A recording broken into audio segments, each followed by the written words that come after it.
සුබ දවසක්. අද මම ප්‍රශ්න කිහිපයක් ඔයාලට ඉක්මනින් කියාගෙන යන්න. එතකොට ඒ පොඩ්ඩක් මතක තියාගන්න. උපාධිධාරී ගුරුවරයෙකුට විදුහල්පති සේවාව සඳහා උසස් වීමක් ලැබීමට අවම වශයෙන් සම්පූර්ණ කළ යුතු සේවා කාලය කොපමණද? අවුරුදු 5යි. කලකට ඉහතදී ජාතික පාසල් සඳහා ඇති තරඟය අවම කරන්න ගොඩනගන ලද පාසල් හැඳින්වුවේ ඉසුරු පාසල් කියලා. ඊළඟ ප්‍රශ්නේ සාමාන්‍යයෙන් වර්ෂයක් තුළ පාසල් පැවැත්වෙන සති ගණන සති 42යි.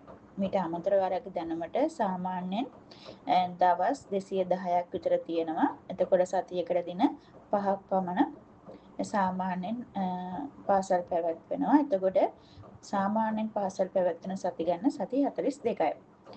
ඊට පස්සේ ශ්‍රී ලංකාවේ ජාතික අධ්‍යාපන කමිෂන් සභාවේ ප්‍රථම වාර්තාව නිකුත් කරේ කවදාද?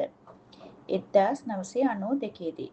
1991 දී මේ පිහිටවුවත් අවුරුද්දකට පස්සේ තමයි පළවෙනි වාර්තාව නිකුත් කළේ. ඒ 1992. මොකේද ආයතනය? ජාතික අධ්‍යාපන කමිෂන් සභාව.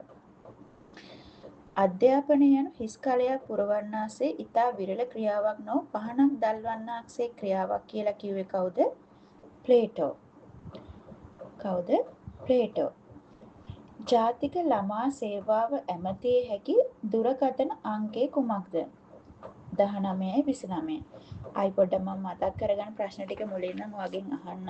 ඔයා හිතෙන් මේ උත්තරය මෙනෙහි කරගන්න නැත්නම් කමෙන්ට් සෙක්ෂන් එකේ දාන්න.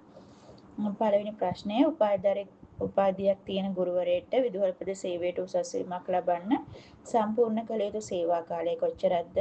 අවුරුදු 5යි. ජාතික පාසල් සඳහා තියෙන තරඟය අවම කරගන්න ගොඩනගන ලද පාසල් මොකද්ද? ඉසුරු පාසල්. සාමාන්‍යයෙන් වර්ෂයක් තුළ පාසල් පැවැත්වෙන සති ගණන සති 42යි. ශ්‍රී ලංකාවේ ජාතික අධ්‍යාපන